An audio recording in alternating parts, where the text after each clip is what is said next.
โค้งสุดท้ายแล้วทุกคน ก่อนจะฮอดมือปอนบัตรเลือกตั้งสสส ในวันอาทิตย์ที่22กุมภานี้ล่าสุดมื้อนี้19กุมภา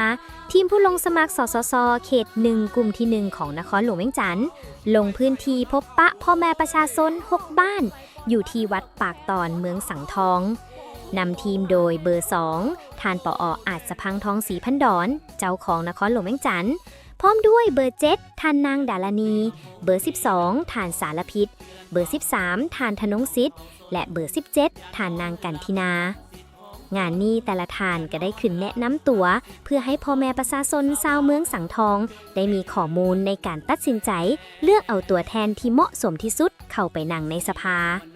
ไทยอยู่เขต1นครหลวงเวียงจันทน์แน่เกี่ยมโตไปไส้ซิดในวันอาทิตย์ที่22กุมภาพันธ์นี้เด้ออย่านอนหลับทับซิดกันเด้อ